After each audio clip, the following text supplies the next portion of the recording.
खोजी इजिप्ट के पिरामिडों में 10 वर्षों तक खोज करता रहा है। उसका आदमी का नाम है बोबिस। वो एक वैज्ञानिक और एक इंजीनियर है। वो ये देख के बहुत हैरान हुआ कि कभी कभी पिरामिड में कोई चूहा भूल से या बिल्ली घुस जाती है और फिर निकल नहीं पाती, भटक जाती और मर जाती।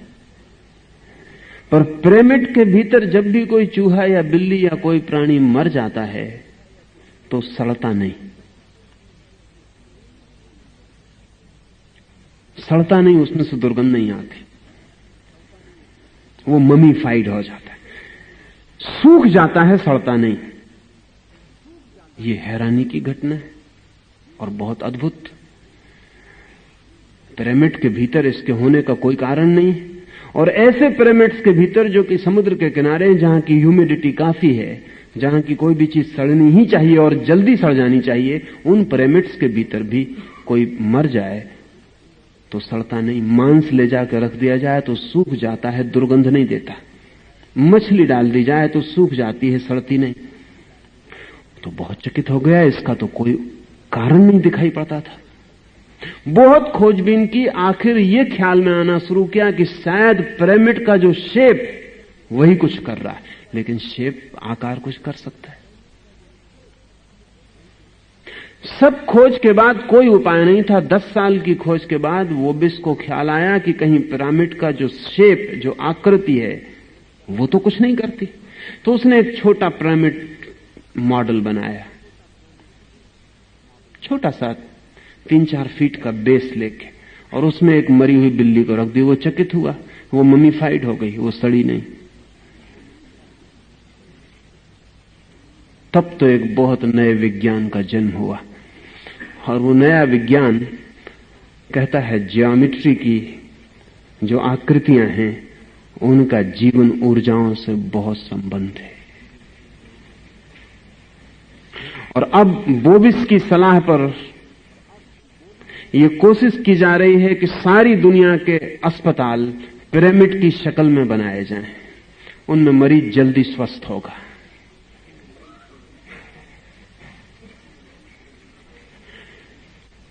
आपने सर्कस के जोकर को, हंसोड़े को जो टोपी लगाए देखी है, वो फूल्स कैप कहलाती है।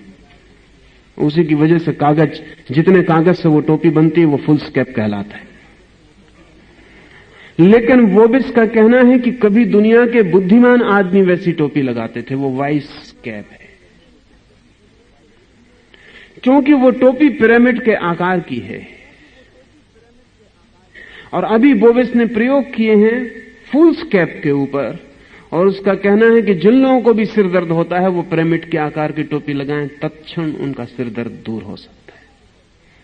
जिनको भी मानसिक विकार हैं वो पिरामिड के आकार की टोपी लगाएं, उनके मानसिक विकार दूर हो सकते हैं।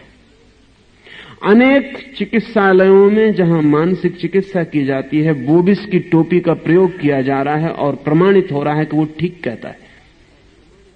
क्या टोपी के भीतर का आकार, आकृति इतना भेद ला दे सकती है? अगर बाह्य आकृतियां इतना भेद ला सकती हैं तो आंतरिक आकृतियों में कितना भेद पड़ सकेगा, वो मैं आपसे कहना चाहता हूं। शरणागति आंतरिक आकृति को बदलने की चेष्टा है, इनर ज्योमेट्री को। जब आप खड़े होते हैं तो आपके भीतर की चित्त आकृति और होती है, और जब आप पृथ्वी पर शरण में लेट जाते हैं तो आपके भीतर की चित्त आकृति और होती है। चित्त में भी ज्योमेट्रिकल फिगर्स होते हैं। चित्त की आकृतियों में 2 विशेष आकृतियां हैं। आपके खड़े होने का ख्याल जमीन से 90 का कोण बनाता है, और जब आप जमीन पर लेट जाते हैं तो आप जमीन से कोई कोण नहीं बनाते, पैरेलल, समानांतर हो जाते। अगर कोई परिपूर्ण भाव से कह सके कि मैं अरहंत की शरण आता हूं, सिद्ध की शरण आता हूं, धर्म की शरण आता हूं, तो यह भाव उसकी आंतरिक आकृति को बदल देता है, और आंतरिक आकृति बदलते ही आपके जीवन में रूपांतरण शुरू हो जाते हैं। आपके अंतर में आकृतियां हैं, आपकी चेतना भी रूप लेती है, और आप जिस तरह का भाव करते हैं चेतना उसी तरह का रूप लेती है। 4 साल पहले सारे पश्चिम के वैज्ञानिक एक घटना से जितना धक्का खाए उतना शायद पिछले 200 वर्षों में किसी घटना से नहीं खाए। दिमित्री दोजोनोव नाम का एक चेक किसान जमीन से 4 फीट ऊपर उठ जाता है और 10 मिनट तक जमीन से 4 फीट ऊपर ग्रेविटेशन के पार, गुरुत्वाकर्षण के पार 10 मिनट तक रुका रह जाता है। सैकड़ों वैज्ञानिकों के समक्ष अनेकों बार यह प्रयोग दिमित्री कर चुका है। सब तरह की जांच पड़ताल कर ली गई है, कोई धोखा नहीं है, कोई तरकीब नहीं है। दिमित्री से पूछा जाता है कि तेरे इस उठने का राज क्या है, तो वो 2 बातें कहता है। वो कहता है एक राज तो मेरा समर्पण भाव, कि मैं परमात्मा को कहता हूं कि मैं तेरे हाथ में अपने को सौंपता हूं, तेरी शरण आता हूं। मैं अपनी ताकत से ऊपर नहीं उठता, उसकी ताकत से ऊपर उठता हूं। जब तक मैं रहता हूं तब तक मैं ऊपर नहीं उठ पाता। 2-3 बार उसके प्रयोग असफल भी गए, पसीना पसीना हो गया। सैकड़ों लोग देखने आए हैं दूर दूर से और वो ऊपर नहीं उठ पा रहा। आखिर में उसने कहा कि क्षमा करे। तो लोगों ने कहा क्यों ऊपर नहीं उठ पा रहा है? उसने कहा कि नहीं उठ पा रहा है इसलिए कि मैं अपने को भूल ही नहीं पा रहा, और जब तक मुझे मेरा ख्याल जरा सा भी बना रहे तब तक ग्रेविटेशन काम करता है, तब तक जमीन मुझे नीचे खींची रहती। जब मैं अपने को भूल जाता हूं, मुझे याद ही नहीं रहता कि मैं हूं, ऐसा ही याद रह जाता है कि परमात्मा है, बस तत्काल मैं ऊपर उठ जाता हूं। शरणागति का अर्थ ही है समर्पण का। क्या ये दिमित्री जो कह रहा है, क्या परमात्मा पर छोड़ देने पर जीवन के साधारण नियम भी अपना काम करना छोड़ देते हैं? जमीन अपनी कशिश छोड़ देती? अगर जमीन अपनी कशिश छोड़ देती है तो क्या आश्चर्य होगा कि जो व्यक्ति अरहंत की शरण जाए, सेक्स की कशिश उसके भीतर छूट जाए, जीवन का सामान्य नियम टूट जाए, शरीर की जो मांग है वो छूट जाए? क्या यह हो सकता है कि शरीर भोजन मांगना बंद कर दे? क्या यह हो सकता है कि शरीर बिना भोजन के और वर्षों रह जाए? अगर जमीन कशिश छोड़ सकती है तो कोई भी तो कारण नहीं।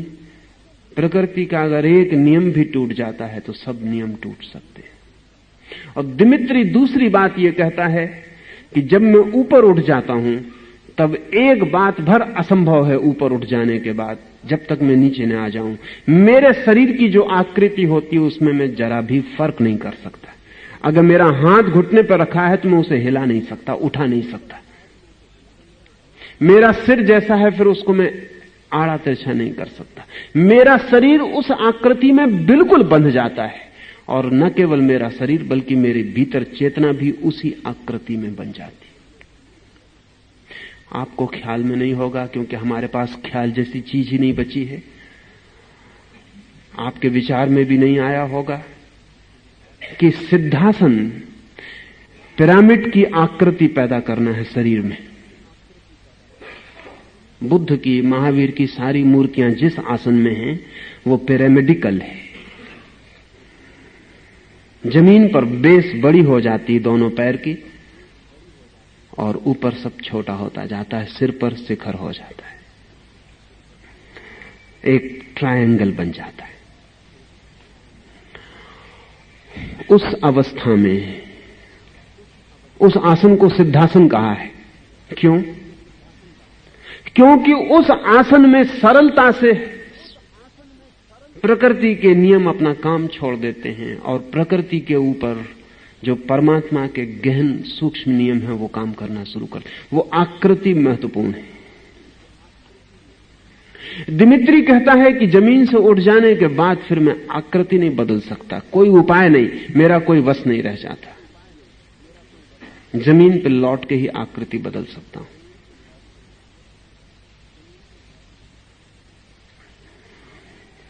ये शरणागति की अपनी आकृति है, अहंकार की अपनी आकृति है। अहंकार को आप जमीन पर लेटा हुआ सोच सकते, कंसीव भी नहीं कर सकते। अहंकार को सदा खड़ा हुआ ही सोच सकते हैं। बैठा हुआ अहंकार, सोया हुआ अहंकार कोई अर्थ नहीं रखता। अहंकार सदा खड़ा हुआ होता है। शरण के भाव को आप खड़ा हुआ सोच सकते हैं। शरण का भाव लेट जाने का भाव है, किसी विराट तर शक्ति के समक्ष अपने को छोड़ देने का भाव है। मैं नहीं तू, वो भावना उसमें गहन है। मैंने आपसे कहा कि प्रकृति के नियम काम करना छोड़ देते हैं अगर हम परमात्मा के नियम में अपने को समाविष्ट करने में समर्थ हो जाएं। इस संबंध में कुछ बातें कहनी जरूरी है। महावीर के संबंध में कहा जाता है, और 2500 साल में महावीर के पीछे चलने वाला कोई भी व्यक्ति नहीं समझा पाया कि उसका राज क्या है। महावीर ने 12 वर्षों में केवल 365 दिन भोजन किया। इसका अर्थ हुआ कि 11 वर्ष भोजन नहीं किया, कभी 3 महीने बाद 1 दिन किया, कभी महीने बाद 1 दिन किया। 12 वर्ष के लंबे समय में सब मिला के 365 दिन 1 वर्ष भोजन किया। अनुपात अगर लें तो 12 दिन में 1 दिन भोजन किया और 11 दिन भूखे रहे। लेकिन महावीर से ज्यादा स्वस्थ शरीर खोजना मुश्किल है।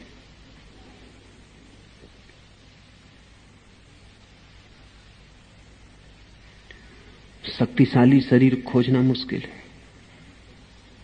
बुद्ध या क्राइस्ट या कृष्ण या राम, शारीरिक स्वास्थ्य की दृष्टि से महावीर के सामने कोई भी नहीं टिकते।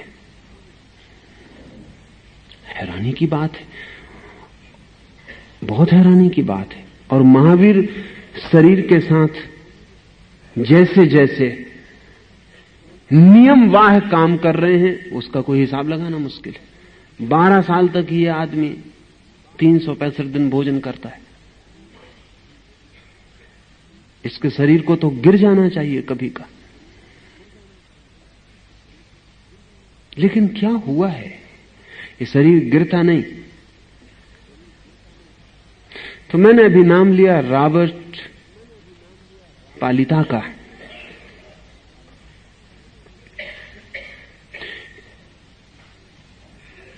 इसकी प्रयोगशाला में बहुत अनूठे प्रयोग किए जा रहे हैं।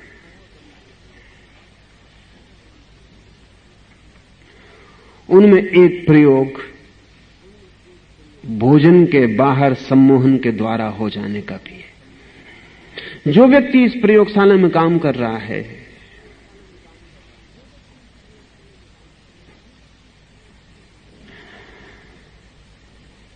उसने चकित कर दिया है। पाविता के प्रयोगशाला में कुछ लोगों को 10-10 साल के लिए सम्मोहित किया गया। वो 10 साल तक सम्मोहन में रहेंगे, उठेंगे, बैठेंगे, काम करेंगे, खाएंगे, पिएंगे, लेकिन उनका सम्मोहन नहीं तोड़ा जाएगा। वो गहरी सम्मोहन की अवस्था बनी रहेगी। और कुछ लोगों ने तो अपना पूरा जीवन सम्मोहन के लिए दिया है। जो पूरे जीवन के लिए सम्मोहित किए गए, उनका जीवन भर सम्मोहन नहीं तोड़ा जाएगा। उनमें एक व्यक्ति है बर्सिलाव, उसको 3 सप्ताह के लिए पिछले वर्ष सम्मोहित किया गया और 3 सप्ताह पूरे समय उसे बेहोश सम्मोहित रखा गया और उसे 3 सप्ताह बार बार सम्मोहन में झूठा भोजन दिया गया। जैसे उसे बेहोशी में कहा गया कि तुझे एक बगीचे में ले जाया जा रहा है, देख कितने सुगंधित फूल और कितने फल लगे। सुगंध आ रही, उस व्यक्ति ने जोर से श्वास खींची और कहा अद्भुत सुगंध है, प्रतीत होता है सेब पक गए। पाविता ने उन झूठे काल्पनिक फैंटेसी के बगीचे से फल तोड़े, उस आदमी को दिए और कहा कि लो, बहुत स्वादिष्ट है। उस आदमी ने शून्य में, शून्य से लिए गए शून्य सेवों को खाया, कुछ था नहीं वहां, स्वाद लिया, आनंदित हुआ। 15 दिन तक उसे इसी तरह का भोजन दिया गया, पानी भी नहीं, भोजन भी नहीं। झूठा पानी कहें, झूठा भोजन कहें। 10 डॉक्टर उसका अध्ययन करते थे। उन्होंने कहा कि रोज उसका शरीर और भी स्वस्थ होता चला गया। उसको जो शारीरिक तकलीफें थीं वो 5 दिन के बाद विलीन हो गईं। उसका शरीर अपनी मैक्सिमम स्वास्थ्य की हालत में आ गया 7वें दिन के बाद। शरीर की सामान्य क्रियाएं बंद हो गईं। पेशाब या पाखाना, मलमूत्र विसर्जन सब विदा हो गया, क्योंकि उसके शरीर में कुछ जा ही नहीं रहा है। 3 सप्ताह के बाद जो सबसे बड़े चमत्कार की बात वो थी, वो ये कि वो परिपूर्ण स्वस्थ अपनी बेहोशी के बाहर आया। और बड़े आश्चर्य की, जो आप कल्पना भी नहीं कर सकते, वो ये कि उसका वजन बढ़ गया। ये असंभव है। जो वैज्ञानिक वहां अध्ययन कर रहा था, डॉक्टर रिजल, उसने वक्तव्य दिया है, दिस इज साइंटिफिकली इम्पॉसिबल। पर उसने कहा कि इम्पॉसिबल हो या ना, असंभव हो या ना, लेकिन ये हुआ है। मैं मौजूद था और 10 रात और 10 दिन पूरे वक्त पहरा था कि उस आदमी को कुछ खिला ना दिया जाए, कोई तरकीब से कोई इंजेक्शन न लगा दिया जाए, कोई दवा न डाल दी जाए। कुछ भी उसके शरीर में नहीं डाला गया, वजन बढ़ गया। तो रिजल उस पर साल भर से काम कर रहा है और रिजल का कहना है कि यह मानना पड़ेगा कि there is something like an unknown X force. कोई एक शक्ति है अज्ञात, एक्स नाम की, जो हमारी वैज्ञानिक रूप से जानी गई किन्हीं शक्तियों में समाविष्ट नहीं होती, वही काम कर रही है। उसे हम भारत में प्राण कहते रहे। इस प्रयोग के बाद महावीर को समझना आसान हो जाएगा। और इसलिए मैं कहता हूं कि जिन लोगों को भी उपवास करना हो, वो तथाकथित जैन साधुओं से सुन समझ के उपवास करने के पागलपन में ना पड़े। उन्हें कुछ भी पता नहीं, वो सिर्फ भूखा मरवा रहे हैं, अनशन को उपवास कह रहे हैं। उपवास की तो पूरी और ही वैज्ञानिक प्रक्रिया है, और अगर उस भांति प्रयोग किया जाए तो वजन नहीं गिरेगा, वजन बढ़ भी सकता है।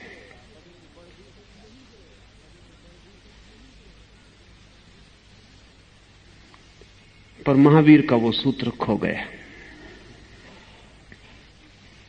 संभव है रिजल उस सूत्र को चेकोस्लोवाकिया में फिर से पुनः पैदा कर लेगा। यहां भी हो सकता है, लेकिन हम अभागे लोग हैं। हम व्यर्थ की बातों में और विवादों में इतना समय नष्ट करते और करवाते हैं कि सार्थक को करने के लिए समय और सुविधा भी नहीं बचती।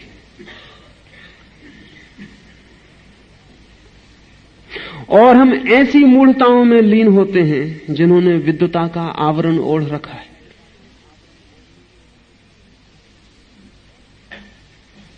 और हम बंधी हुई अंधी गलियों में भटकते रहते हैं जहां रोशनी की कोई किरण भी नहीं। ये प्रकृति के नियम के बाहर जाने की महावीर की तरकीब क्या होगी? क्योंकि महावीर तो सम्मोहित या बेहोश नहीं थे। ये पावलिता और रिजल का जो प्रयोग है, ये तो एक बेहोश और सम्मोहित आदमी पर है। महावीर तो पूर्ण जागृत पुरुष थे, वो तो बेहोश नहीं थे। वो तो उन जागृत लोगों में से थे जो कि निद्रा में भी जागृत रहते, जो कि नींद में भी सोते नहीं।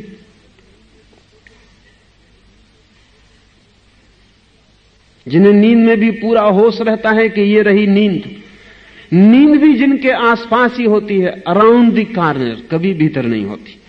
जो उसे जांचते हैं, जानते हैं कि ये रही नींद, और वो सदा बीच में जागे हुए होते।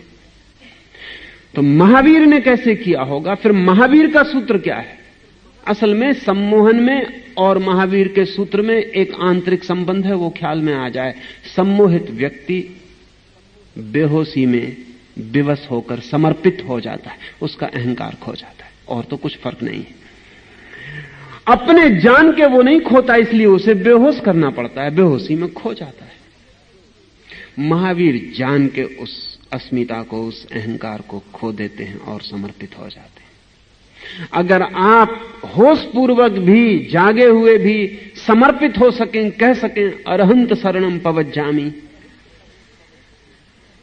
तो आप उसी रहस्य लोक में प्रवेश कर जाते हैं जहां रिज्ल और पावलिता का प्रयोग करता केवल बेहोशी में प्रवेश कर पाता है। होश में आने पर तो उस आदमी को भी भरोसा नहीं आया